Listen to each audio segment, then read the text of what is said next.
నమస్తే welcome to ABN business news. ఇక దేశీయ స్టాక్ మార్కెట్లో భారీ నష్టాల్లో కొనసాగుతున్న పరిస్థితి. సెన్సెక్స్ 2300 పాయింట్లకు పైగా నష్టాల్లో ఉంది. సెన్సెక్స్ కొనసాగుతుండగా ఇటు నిఫ్టీ 700 పాయింట్లకు పైగా నష్టాల్లో ట్రేడ్ అవుతోంది.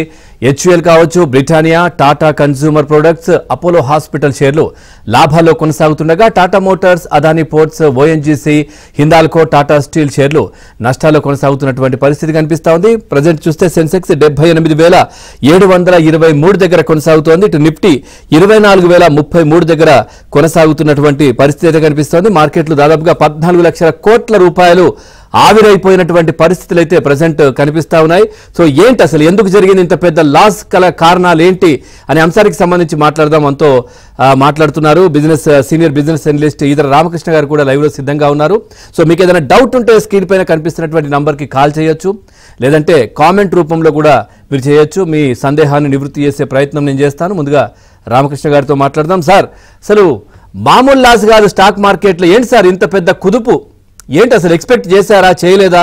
అసలు ఏంటి దీనికి కారణం ఏంటి? అసలు ఇంటర్నేషనల్ గా ప్రాబ్లమ్స్ అండి. అంటే అమెరికన్ మార్కెట్స్ లో ఉన్న ప్రాబ్లమ్స్ మన ఇండియన్ మార్కెట్స్ లో కూడా కనిపిస్తూ ఉన్నాయి. ముఖ్యంగా మనము రీసెంట్ గా జియో పొలిటికల్ టెన్షన్స్ చూస్తున్నాము. కానీ దానికి మించి యుఎస్ లో జాబ్లెస్ క్లెయిమ్స్ పెరుగుతూ ఉన్నాయి. గత 11 నెలల లోయెస్ట్ పాయింట్ కి యుఎస్ లో మనకి జాబ్లెస్ క్లెయిమ్స్ పెరిగాయి. అంటే highest number of jobless people ఉన్నారని మనకి అర్థమవుతుంది. లాస్ట్ 11 months లో రికార్డ్ అది. సో జనరల్ గా 12 months కనుక దాటితే, 12 months కూడా లోయెస్ట్ కనుక రికార్డ్ నమోదైతే నెక్స్ట్ మంత్ తెలుస్తుంది ఆ నెంబరు. సో 12 month కూడా దాటి ఒక 2-3 నెలలు ఇంకా స్టడీగా జాబ్లెస్ క్లెయిమ్స్ కనుక పెరుగుతూ ఉన్నట్లయితే రిసెషన్ లోకి అమెరికా వెళ్ళిందని అఫిషియల్ గా డిక్లేర్ చేస్తారు. సో నెక్స్ట్ 4 months అనేది అమెరికన్ మార్కెట్స్ కి, అమెరికన్ ఎకానమీలో చాలా కీలకం అండి. సో అందువల్ల ఎప్పుడైతే ఈ రిసెషన్ వర్రీస్ తెర మీదకి వచ్చాయో ఆటోమేటిక్ గా ఇంటర్నేషనల్ గా అన్ని మార్కెట్స్ పతనం చెందడం మొదలుపెట్టాయి.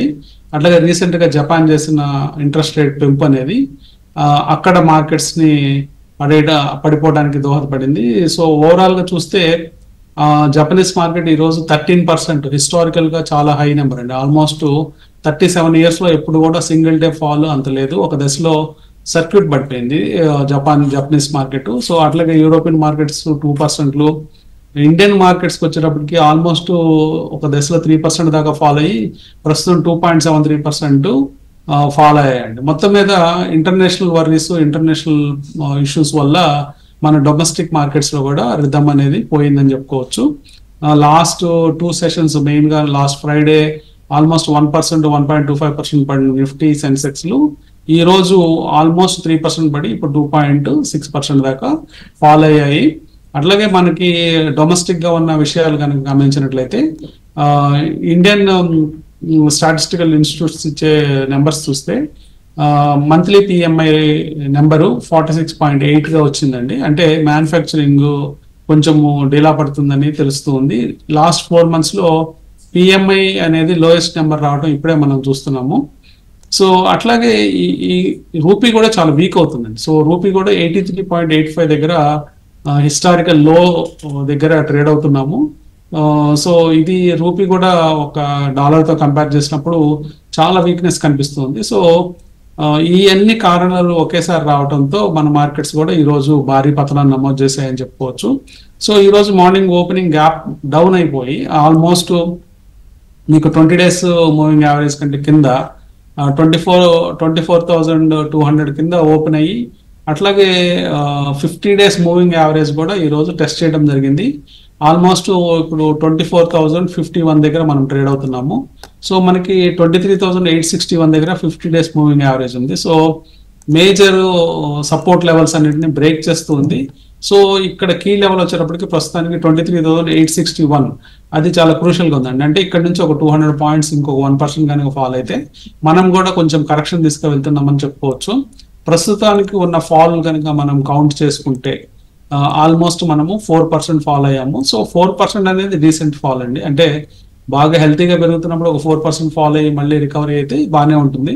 లేని పక్షంలో కంటిన్యూస్ గా ఇతర మార్కెట్స్ లాగా మనం కూడా ఫాల్ అయితే ఇంకా సీరియస్ గా మనకి అంటే అసెట్స్ వాల్యూస్ కోల్పోయే అవకాశాలు ఉన్నాయి. రైట్ సార్, మీతో మాట్లాడడానికి కిషన్ గారు ఉన్నారు సార్, కరీంనగర్ నుంచి. కిషన్ గారు నమస్తే. నమస్కారం అండి. రామకృష్ణ గారు ఉన్నారు, మీ డౌట్ అమక్ష గారు నమస్కారం అండి. నా దగ్గర టీపీఎల్ ప్లాస్టిక్ అనేది ఒక 500 ఉన్నాయండి. ఇంకొకటి హికాల్ హెచ్ ఫర్ హిమాచల్ ప్రదేశ్ అవి ఒక 300 ఉన్నాయి. ప్రాఫిట్ లో ఉన్నాను, ఉండమంటారా? ఫండమెంటల్స్ టెక్నికల్స్ ఎలా ఉన్నాయి? ఓకే అండి, రెండిట్లో ప్రాఫిట్స్ ఉన్నాయండి? రెండు ప్రాఫిట్ లో ఉన్నాను sir. Hikal, TPL plastic. So Hikal అనేది ఈరోజు బాగా ఫాలో అయింది. లాస్ట్ 3 days లో ఆల్మోస్ట్ ఈ స్టాక్ 360 నుంచి 313 దాకా ఫాలో అవడం చూస్తున్నాము. కాకపోతే ఈ స్టాక్ కి 300 ప్రాంతంలో మంచి సపోర్ట్ ఉందండి. బహుశా 300 నుంచి మళ్ళీ రికవరీ అయ్యే ఛాన్స్ ఉంది. కొంచెం ఫార్మా సెక్టర్ లో హికాల్ అంటే ఫార్మా సెక్టర్ లో కొంత రికవరీస్ కనిపిస్తున్నాయి. కాబట్టి మీరు హికాల్ ని హోల్డ్ చేయండి. సో ఈ స్టాక్ కనుక 280 ఆ ప్రాంతాలు కూడా కట్ అవుతుంటే ఎగ్జిట్ అయిపోండి. ప్రస్తుతానికి 300 దగ్గర సపోర్ట్ తీసుకొని మళ్ళీ పెరిగే ఛాన్స్ కనిపిస్తుంది. తర్వాత టీపీఎల్ ప్లాస్టిక్ కనుక చూస్తే లాస్ట్ 2 sessions కొంచెం లోవర్ సర్క్యూట్స్ లో కనిపిస్తున్నాయి, లోవర్ సర్క్యూట్ లో పడ్డట్టు. సో ప్రస్తుతానికి అయితే ఇమీడియట్ సపోర్ట్ 101 దగ్గర ఇమీడియట్ సపోర్ట్ ఉందండి.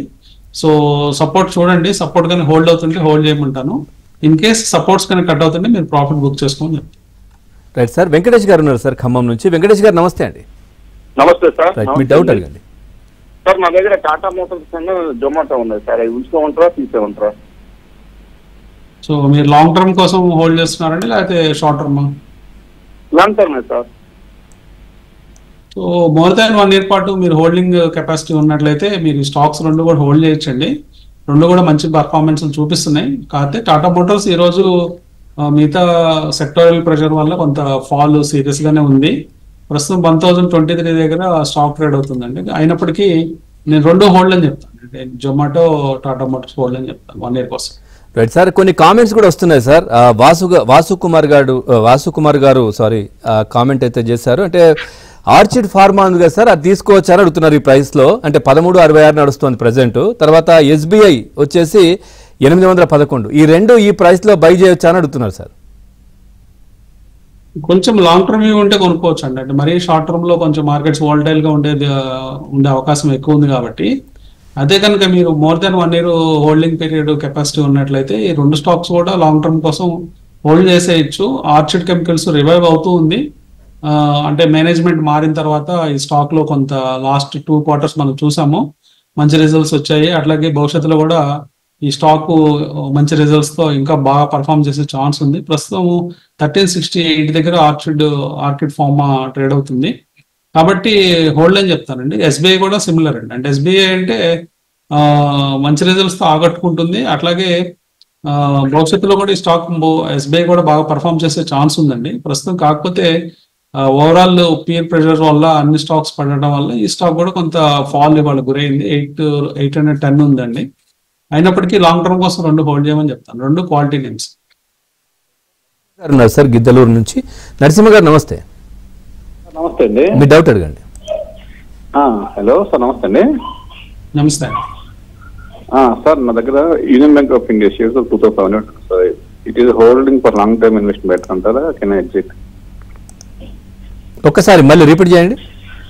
Union Bank of India union shares 2005 shares ఉన్నాయి సార్. అవి హోల్డ్ చేయొచ్చా లేదా ఎగ్జిట్ అవచ్చా ఈ టైంలో? Sir Union Bank of India.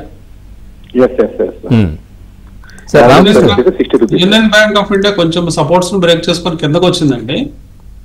అంటే షార్ట్ టర్మ్ లో కొంత వీక్నెస్ ఈ స్టాక్ లో ఉండే అవకాశం ఉంది. నెక్స్ట్ సపోర్ట్ లెవెల్స్ వచ్చేటప్పటికి 111 అట్లాగే 95 రూపాయల దగ్గర నెక్స్ట్ సపోర్ట్స్ ఉన్నాయండి. సో ఇన్ కేస్ మీకు షార్ట్ టర్మ్ మనీ రిక్వైర్మెంట్ ఉన్నట్లయితే ఈ స్టాక్ లో ఒకసారి ఎగ్జిట్ అయిపోయి మళ్ళీ రీఎంటర్ కావచ్చు. లేదు లాంగ్ టర్మ్ అబౌట్ 2 years ఉంటాను ఈ స్టాక్ లో, నాకేం ప్రాబ్లం లేదనుకుంటే, మనీ అవసరం లేదనుకుంటే ఈ స్టాక్ లో హోల్డింగ్స్ కంటిన్యూ చేసుకోవచ్చు. రైట్ సార్, అట్లాగే ఇంత పెద్ద కుదుపు అంటే కారణాలు మనం విశ్లేషించుకున్నాం. అంటే అమెరికన్ మార్కెట్లు మరి ఇంకా ముందు ఎట్లా ఉండే అవకాశాలు ఉన్నాయంటారు? మన మార్కెట్ పైన ఎట్లాంటి ప్రభావం ఉంటుందంటారు దీనికి సంబంధించి? సో కొన్ని ఇండికేటర్స్ మనకి చెప్తాయండి. అంటే కొన్ని ఇండికేటర్స్ మనం చూసినప్పుడు మార్కెట్స్ అంటే ఫాల్ అనేది సీరియస్ ఫాలా లేకపోతే ఏదన్నా షాలోగా పడుతుందా మార్కెట్ చూస్తే మార్కెట్స్ కొంచెం సీరియస్నెస్ చూపిస్తున్నాయి. పర్టికులర్ గా మీరు S&P 500 వీక్స్ కనుక చెక్ చేసినట్లయితే ప్రస్తుతం 41.13 ఉందండి. అంటే ఆల్మోస్ట్ మనం కరోనా టైం లెవెల్స్ చూస్తున్నాం. అంటే ఫియర్ అనేది అంతుంది మార్కెట్ లో, ఇంటర్నేషనల్ మార్కెట్స్ లో. డొమెస్టిక్ గా కూడా ఈ రోజు మనకి 43% విక్స్ పెరిగింది, ఇండియా విక్స్. సో నెంబర్స్ వచ్చేటప్పుడు 23.15 దాకా హై నెంబర్ వెళ్ళి ప్రస్తుతము 20.48 దగ్గర ఉందండి. అంటే సో కొంచెము అంటే కంఫర్ట్ జోన్స్ నుంచి బయటకు వస్తున్నాము. అంటే ఇంకా ఫియర్ అనేది మొదలవుతుంది ఇండియన్ మార్కెట్స్ లో కూడా. సో ఈ రాబోయే 1 వీక్ అనేది చాలా క్రూషియల్ అండి. అంటే ఎట్లా టర్న్ అవుతాయి థింగ్స్ అనేది మన మార్కెట్స్ కూడా ఒక డైరెక్షన్ ఇచ్చే అవకాశం ఉంది. పెద్ద ఈవెంట్స్ లేనప్పటికీ, అంటే మనకి ఫెడ్ ఆర్బీఐ మీట్ ఉంది 8వ తేదీన. సో ఆర్బీఐ మీట్ లో అది పెద్ద నాన్ ఈవెంట్ అండి, అంటే పెద్ద డెసిషన్ మేకింగ్ ఏమి ఉండదు. కానీ ఇప్పుడు మెయిన్ ఫోకస్ వచ్చేటప్పటికి ఇంటర్నేషనల్ మార్కెట్స్ ఎట్లా బిహేవ్ చేస్తున్నాయి అనేది మనకి ఇంపార్టెంట్. సో ఇంటర్నేషనల్ మార్కెట్స్ చూసినప్పుడు ఫియర్ ఇండెక్స్ అనేది కొంచెం చాలా హై లెవెల్లో ఉంది. సో అది క్లోజ్ గా మానిటర్ చేయమని చెప్తాను. రైట్ సార్, సుబ్బరాయుడు గారు ఉన్నారు సార్ హైదరాబాద్ నుంచి. సుబ్బరాయుడు గారు నమస్తే అండి. సార్ నమస్తే. నమస్తే, మాట్లాడండి, మీ డౌట్ అడగండి. హెచ్డిఎఫ్సి బ్యాంకు ఓకే, ఇంకోటి జియో ఫైనాన్స్, ఈ రెండు ఈ ప్రెజెంట్ లో ఎంట్రీ కావచ్చా? ప్రెజెంట్ రేట్ లో 1 ఇయర్ టార్గెట్ సార్, 1 ఇయర్ ఉంటాను, 1 year long term. Jio finance 317 sir. అవునండి. నెక్స్ట్ ఏంటండి? ఎస్సీ బ్యాంక్ 1 ఇయర్ కోసం అయితే మీరు ఈ స్టాక్ కొనొచ్చండి. 1620 రూపీస్ ఉంది ఈ ప్రైస్ దగ్గర. ఇప్పుడు ప్రస్తుతం ఉన్న ప్రైస్ దగ్గర మంచి సపోర్ట్స్ కూడా ఉన్నాయండి. ఎందుకంటే రేపు ఆగస్టు 13న ఒక రీజిగ్ ఉందండి ఇంటర్నేషనల్ ఇండెక్స్ లో. సో అప్పుడు ఈ స్టాక్ లో కొంత మనీ పంప్ అవుతుంది. సో ఫ్రెష్ బయింగ్ అనేది ఎఫ్ఐఎస్ దగ్గర నుంచి వస్తుంది ఆగస్టు 13న. సో ఈ స్టాక్ 1 ఇయర్ కోసం అయితే మీకు స్టేబుల్ గా రిటర్న్స్ ఇచ్చే ఛాన్స్ ఉందండి. సో కొనమని చెప్తాను. అలాగే జియో ఫైనాన్షియల్ విషయానికి వస్తే 317 రూపాయలు ఉంది. ఈ స్టాక్ రీసెంట్ గా కొంత డౌన్ ఫాల్ మనం చూస్తున్నాము, 350 నుంచి 317 దాకా. కాకపోతే ప్రమోటర్స్ దగ్గర నుంచి సపోర్ట్ ఉందండి. అంటే ఈ స్టాక్ ని ఒక ప్రైస్ పాయింట్ కంటే కిందకి రానివ్వటం లేదు. కొంత సపోర్ట్స్ చేస్తున్నారు, కానీ ఫైనాన్షియల్స్ అయితే ఇంకా ఇంప్రూవ్ కావాల్సిన అవసరం ఉంది. అంటే ఇంకా వాళ్ళ టోటల్ గేమ్ ప్లాన్ ఏంటో తెలియదు. సో ఆ టోటల్ రోడ్ మ్యాప్స్ వచ్చిన తర్వాత ఈ స్టాక్ లో ఫోకస్ చేయమని చెప్తాను. ప్రస్తుతానికి అయితే హెచ్డిఎఫ్సి బ్యాంక్ కొనుక్కోవచ్చు. రైట్ సార్, రామకృష్ణ గారు ఉన్నారు సార్ ఒంగోలు నుంచి. రామకృష్ణ గారు నమస్తే అండి. నమస్కారం. మీ డౌట్ అడగండి సార్. నమస్కారం సార్. నమస్తే అండి. నమస్తే సార్, ఈ యొక్క టైంలో వచ్చేసా కరూరు వైశ్య బ్యాంక్ ని లాంగ్ టర్మ్ తీసుకోవచ్చా? అదేవిధంగా సార్ ఎస్ఎంఎస్ ఫార్మా అనేది ఈ టైంలో కొనుక్కోవచ్చా? ఇంకా అంటే నా దగ్గర ఉన్నాయి సార్, ఇంకా యావరేజ్ చేసుకోవచ్చా? టీసీబీఎల్ సార్ ఈ రేట్ లో బై చేసుకోవచ్చా లాంగ్ టర్మ్ సార్? ఒక 3 నుంచి 4 ఇయర్స్ సార్. ఈ 3 స్టాక్స్ ని కంపల్సరీగా చెప్పండి రిక్వెస్ట్. టీసీబీఎల్, అదేవిధంగా వచ్చేసి కరూరు వైశ్య బ్యాంక్, తర్వాత SMS pharma sir. Any decline లో బై చేసుకుంటూ పోవచ్చా ఒక 3-4 ఇయర్స్ కి? ఒక 50,000 ఇన్వెస్ట్మెంట్ చేయడానికి ఒక్కొక్క దాంట్లో. టీటీడీఎల్ అండి? ఓకే. కరూరు వైశ్య బ్యాంక్ అయితే ప్రస్తుతం సపోర్ట్ పాయింట్ దగ్గర ఉందండి స్టాక్. సో మీరు లాంగ్ టర్మ్ కోసం అంటున్నారు కాబట్టి స్టాక్ ని కొనుక్కోమని చెప్తాను. అట్లాగే పీసీబీఎల్ కనుక చూస్తే ఈ రోజున్న వరస్ట్ మార్కెట్ లో కండిషన్స్ లో కూడా ఈ స్టాక్ పైకి వెళ్తూ ఉంది. 394 ఇప్పుడు ప్రస్తుతం ట్రేడ్ అవుతుంది. ఈ స్టాక్ మంచి భవిష్యత్తు ఉందండి. నెక్స్ట్ 2 ఇయర్స్ కి ఈ స్టాక్ లో మంచి ఇన్వెస్ట్మెంట్స్ చేసుకోవచ్చు. అలాగే మంచి సపోర్ట్ పాయింట్స్ 340 ఉంది. నాకు అర్థమైనంత వరకు ఈ స్టాక్ మళ్ళీ ఆ సపోర్ట్ పాయింట్ కూడా రాకపోవచ్చు అనుకుంటున్నాను ప్రస్తుతం ఉన్న సిచ్యువేషన్ బట్టి. సో ఈ స్టాక్ మంచి పర్ఫార్మెన్స్ చేసే ఉంది. ఈ స్టాక్ కూడా కొనుక్కోవచ్చు అండి. ఎస్ఎంఎస్ ఫార్మా అయితే కొంచెం వెయిట్ చేయండి, రేపు రిజల్ట్స్ ఉన్నాయి మనకి. ఈ రోజే రిజల్ట్స్ ఉన్నట్టున్నాయి. సో ఈ రిజల్ట్స్ చూసుకొని ఫ్రెష్ ఎంట్రీస్ తీసుకోవచ్చు. సపోర్ట్స్ అయితే ఇమీడియట్ గా 282 ఆ ప్రాంతాల్లో సపోర్ట్స్ ఉన్నాయండి. ఆ ప్రైస్కి వచ్చినా కానీ ఈ స్టాక్ లో ఇన్వెస్ట్ చేయొచ్చు. కానీ మీరు టైం ఫ్రేమ్ గుర్తుపెట్టుకోండి, లాంగ్ టర్మ్ అన్నారు కాబట్టి 3 to 4 ఇయర్స్ బాగానే పర్ఫామ్ చేసే అవకాశం ఉందండి 3 స్టాక్స్ కూడా. రైట్, ఉదయ్ శంకర్ గారు ఉన్నారు సార్ ఒరిస్సా నుంచి. శంకర్ గారు నమస్తే అండి. సార్ నమస్తే సార్. రామకృష్ణ గారు నమస్తే. నమస్తే. ఈఎంఆర్ 8% ఇన్ఫ్రా ప్రెజెంట్ రేట్ లో తీసుకోవచ్చా సార్? జస్ట్ 6 months గురించి. 6 months లో మేబీ చెప్పలేమండి, ఎందుకంటే కొంచెం మార్కెట్స్ డల్ అవుతున్నాయి కదా, కన్సాలిడేషన్ అయ్యే ఛాన్స్ ఉంది 6 months కోసం. 6 months కోసం అయితే అవాయిడ్ చేయమని చెప్తాను. మోర్ దాన్ 1 year అయితే తీసుకోవచ్చు స్టాక్ లో. అది కూడా కొంత కరెక్షన్, అంటే ఇంకొంచెము మంచి సపోర్ట్ పాయింట్స్ వచ్చినప్పుడు అరౌండ్ 84 ఆ ప్రాంతాల్లో 1 year కోసం కొనొచ్చు. రైట్ సార్, మార్కెట్లో ఇంత పెద్ద డౌన్ ఫాల్ అంటే వేటిపైన ఇన్వెస్ట్ చేస్తే బాగుంటుంది మాట్లాడదాం సార్. ఒక సార్ 3 years old కోసం GE షిప్పింగ్ లాస్ట్ ఏమన్నారండి? Amar Raja battery LNT last time turbo. అర్థమైంది. సో లాంగ్ టర్మ్ కోసం అయితే అమర్ రాజా బ్యాటరీస్ అట్లాగే ఎల్ఎన్టీ రెండు కూడా మీరు లాంగ్ టర్మ్ కోసం తీసుకోవచ్చండి, బాగానే ఉన్నాయి.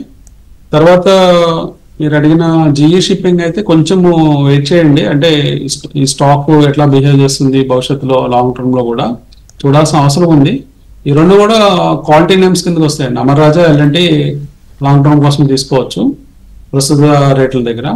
GE షిప్పింగ్ మేబీ కొంత కరెక్షన్స్ తర్వాత ఆలోచించవచ్చు అండి. ఈ స్టాక్ అరౌండ్ 1130 ఆ ప్రాంతాల్లో కొంత సపోర్ట్స్ తీసుకునే ఛాన్స్ ఉంది. ఆ ప్రైస్ పాయింట్స్ కోసం ఆగండి, అక్కడ నుంచి బై చేయొచ్చు. సార్ లక్ష్మీనారాయణ గారు అడుగుతున్నారు సార్, ప్రశ్న కామెంట్ రాశారు. MSC ఎలక్ట్రానిక్స్ అండ్ ONGC అంటే ఇప్పుడున్నటువంటి ప్రైస్లో ఏం చేయమంటారు, తీసుకోవచ్చు అని అడుగుతున్నారు సార్ ఈ సిచ్యువేషన్లో.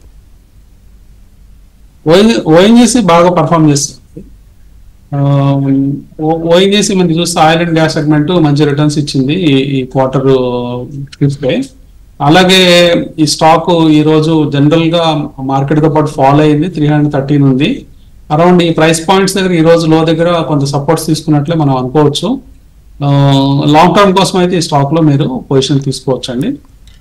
అలాగే డిప్స్ లో యాడ్ చేసుకోవచ్చు, అరౌండ్ ఒక జోన్ పెట్టుకొని ఆ ఇనిషియల్ ఎంట్రీ జోన్ కింద అరౌండ్ 290 నుంచి 310 320 దాకా ఆ జోన్ లో కొనుక్కోవచ్చు అండి ఎలా ONGC వరకు.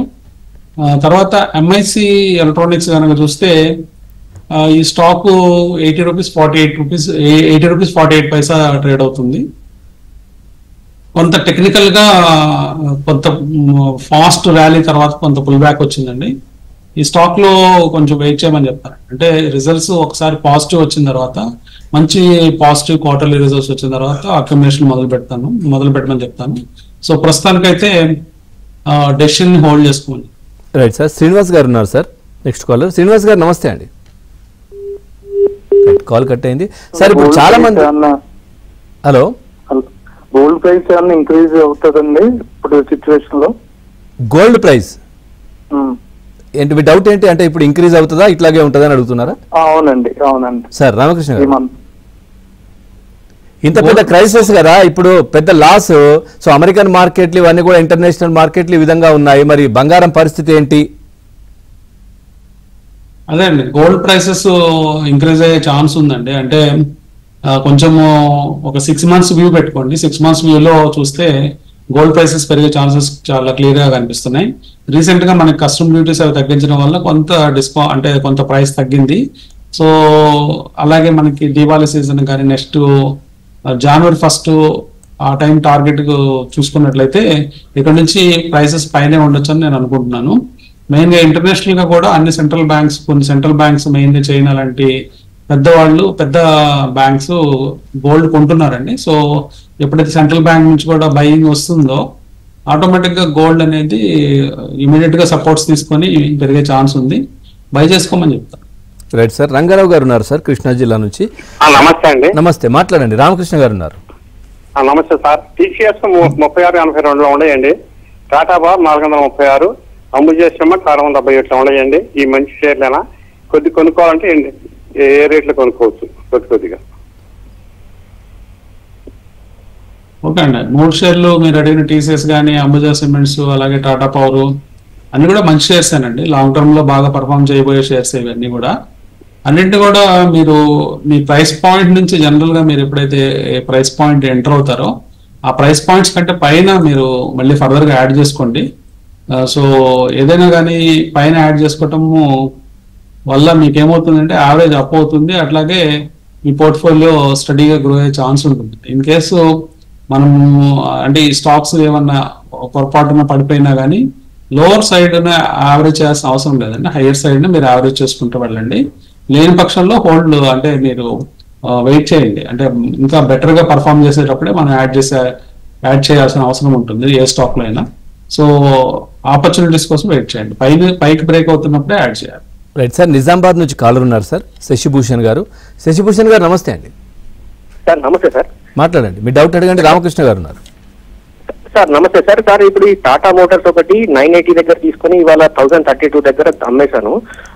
సో అదేమన్నా మళ్ళీ పడే ఛాన్స్ ఉందా? ఒకటి ఉజ్జీవన్ స్మాల్ ఫైనాన్స్ ఒకటి ఇంకా ఏమన్నా ఛాన్స్ ఉందా? అంటే ఇంకేమన్నా డిప్ అయ్యే ఛాన్స్ ఉందా?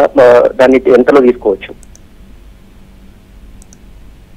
ఓకే, టాటా మోటార్స్ లో మీరు ఆల్రెడీ ఒకసారి కొనే అమ్మేసాను అంటున్నారు. ఇంకా ఎంత పడొచ్చు అంటే మనము కొంత సపోర్ట్స్ జోన్స్ ని మనం చూడొచ్చండి. అంటే ఈ స్టాక్ ఒకటి ఏంటంటే ప్రస్తుతం ఇమీడియట్ గా ఒక 1000 రూపీస్ దగ్గర సపోర్ట్ తీసుకునే అవకాశం ఒక 50 డేస్ మూవింగ్ యావరేజ్ దగ్గర ఉందండి. ఇన్ కేస్ అది కనుక డెసివ్ గా బ్రేక్ అయితే నెక్స్ట్ సపోర్ట్ అనేది కొంచెం దూరంగా ఉందండి, అరౌండ్ 920-30 మధ్యలో ఉంది. సో 920-30 మధ్యలో మంచి బై అవుతుందండి ఇన్ కేసు అక్కడికి వస్తే కనుక. సో అక్కడ మీరు అక్యుములేట్ చేసుకోవచ్చు. తర్వాత ఉజ్జీవన్ ఫైనాన్షియల్ సర్వీసెస్ కనుక తీసుకున్నట్లయితే 43 ఉంది sir, 43.3. Ujjivan small finance bank limited sir. Okay అండి, Ujjivan small finance bank. Okay, 43.3. So కొంచెం వీక్నెస్ ఉందండి. లాస్ట్ ఫ్యూ మంత్స్ నుంచి మనం చూస్తే ఈ స్టాక్ కన్సాలిడేషన్ టు వీక్నెస్ కనిపిస్తుంది. ఈ రోజు కొంత సపోర్ట్స్ కూడా బ్రేక్ అవుతున్నట్టు అర్థమవుతుందండి. సో ప్రస్తుతానికి అవాయిడ్ చేయండి స్టాక్. రైట్, రామకృష్ణ గారు ఏం చెప్తారు? ఇప్పుడున్న పొజిషన్ లో మార్కెట్లు ఇంత భారీ పతనం, ఈ సమయంలో చాలా మంది కామెంట్స్ అంటే 1,00,000 పెడితే 10 లక్షలు వస్తాయి, ఇట్లా ఈ విధమైనటువంటి కామెంట్స్ చాలా వస్తూ ఉన్నాయి. సో ఏంటి అసలు ఈ మూమెంట్ లో ఇన్వెస్టర్స్ కావచ్చు, కొత్తగా ఇన్వెస్ట్ చేయాలనుకుంటున్న వాళ్ళు కావచ్చు, ఏం చేయాలి, ఎట్లాంటి స్టెప్ తీసుకోవాలంటారు? అంటే కొత్తగా చేసే వాళ్ళకి అంటే మ్యూచువల్ ఫండ్ మార్గం బెటర్ అండి. మరి మార్కెట్ నాలెడ్జ్ లేకుండా, మార్కెట్ టర్మినాలజీ తెలియకుండా ఉన్న వాళ్ళకి మ్యూచువల్ ఫండ్ సజెస్ట్ చేస్తాను. లేదు కొంత ఆల్రెడీ నాలెడ్జ్ ఉంది, 2-3 సంవత్సరాల నుంచి ఇన్వెస్ట్ చేస్తున్నారంటే వాళ్ళు ప్రతి ఆపర్చునిటీలో బెటర్ స్టాక్స్ కి మూవ్ అవడం బెటర్ అండి. అంటే కాన్స్టెంట్ గా నేర్చుకోవటం, అట్లాగే నేర్చుకున్న విషయాన్ని అప్లై చేసి ఉన్న వాటిలో ఇంకా బెటర్ క్వాలిటీ నేమ్స్ లోకి మూవ్ అవుతూ ఉండడం. సో ఓవరాల్ గా పోర్ట్ఫోలియో గ్రోత్ కి పనికొస్తుంది అది. సో ఎప్పటికప్పుడు సెక్టారియల్ రొటేషన్ జరుగుతూ ఉంటుందండి. అంటే ఒక సెక్టార్ ని ఇప్పుడు ఫర్ ఎగ్జాంపుల్ మీడియా సెక్టార్ ని టోటల్ గా అంటే ఈ లాస్ట్ 1 or 2 years నుంచి పెద్ద పర్ఫార్మెన్స్ లేదు. అట్లాంటి సెక్టార్స్ లో మనం ఉన్నట్లయితే స్ట్రక్ అయినట్లయితే కొంచెము మన పోర్ట్ఫోలియోస్ గ్రో అవ్వు. సో అట్లాగే ఇప్పుడు లైమ్ లైట్ లో ఉన్న సెక్టార్స్ ఉంటాయి. ఫర్ ఎగ్జాంపుల్ ఇప్పుడు మనం లేటెస్ట్ గా తీసుకున్నట్లయితే 2-wheeler ఆటోమొబైల్స్ లేదా ఫార్మా, హెల్త్ కేర్, ఇట్లాంటి సెక్టార్స్ బాగా పెరుగుతున్నాయి లాస్ట్ జనవరి నుంచి మనం చూస్తే. అంటే గతంలో కూడా పెరిగాయి, ఇంకా అవుట్ పర్ఫార్మెన్స్ గా ఉన్నాయి. సో అట్లా లేటెస్ట్ గా లైమ్ లైట్ లో ఉన్న సెక్టార్ లోకి మూవ్ అవుతూ అట్లాగే ఆ సెక్టార్స్ లో ఉన్న బెనిఫిట్స్ ని పొందితే నెక్స్ట్ వచ్చే సెక్టార్ మళ్ళీ 6 months లో ఐడెంటిఫై చేసుకొని ఆ కొత్త సెక్టార్స్ లో మూవ్ అవుతూ ఉండాలి. అట్లా చేస్తున్నప్పుడు మన పోర్ట్ఫోలియోస్ ఫాస్ట్ గా పెరిగే ఛాన్స్. రైట్ సార్, శ్రీనివాస్ గారు ఉన్నారు సార్ హైదరాబాద్ నుంచి. శ్రీనివాస్ గారు నమస్తే అండి. నమస్తే సార్. మీ డౌట్ ఏంటో అడగండి. సార్ ఇది నా దగ్గర JSW స్టీల్ అను టాటా కన్స్యూమర్స్ ఉన్నాయండి, హోల్డ్ చేయాలా తీసేయాలా? ఇప్పుడు 60% ప్రాఫిట్ లో ఉన్నాను. JSW 869. ఓకే, రెండోది ఇంకొకటి ఏంటండి? JSW స్టీల్ అను Tata consumers. Consumer JSW steel recent గా రిజల్ట్స్ అంత గొప్పగా లేవండి. ప్రాఫిట్ లో 65% తగ్గిందని మనకి రిపోర్ట్ వచ్చింది కాబట్టి సో కొంచెము వీక్నెస్ కనిపించవచ్చు షార్ట్ టర్మ్ లో. కానీ వాళ్ళ దగ్గర లాంగ్ టర్మ్ ప్లాన్స్ మాత్రం బాగున్నాయండి. చాలా ప్లాన్స్, చాలా క్యాపెక్స్ వీళ్ళు చేస్తున్నారు ఒరిస్సాలో. సో కాబట్టి ప్రస్తుతానికి స్టాక్ ని హోల్డ్ చేయమని చెప్తాను. నెక్స్ట్ ఫ్యూ క్వార్టర్స్ చెక్ చేయొచ్చు, దాని ప్రకారం ప్లాన్ చేసుకుని వెళ్ళొచ్చండి. సో ప్రస్తుతానికి హోల్డ్ అని చెప్తాను. తర్వాత ఇమీడియట్ సపోర్ట్స్ వచ్చేటప్పటికి 843 దగ్గర JSW స్టీల్ ఉన్నాయి. తర్వాత టాటా కన్స్యూమర్ వచ్చేటప్పటికి 1198 దగ్గర ఉందండి. సో స్టాక్ మంచి కప్పు ఫార్మేషన్ మనం చూస్తున్నాము రీసెంట్ టైమ్స్ లో. సో తర్వాత ఈ స్టాక్ ఇక్కడ నుంచి కూడా గ్రో అయ్యే ఛాన్స్ కనిపిస్తుంది. ఇలాంటి రోజు అంటే మార్కెట్స్ ఈ రోజు బాగా ఫాల్ అయిన మార్కెట్స్ లో కూడా మంచి పర్ఫార్మెన్స్ ఈ స్టాక్ లో కనిపిస్తుంది. కాబట్టి ఈ స్టాక్ ని ఫ్రెష్ బయింగ్ కూడా చేసుకోవచ్చు. Right, thank you sir. మార్కెట్కి సంబంధించి చాలా చక్కటి విశ్లేషణ అందించారు. Thank you very much. Present Sensex 78,873, Nifty 24,106 దగ్గర కొనసాగుతోంది.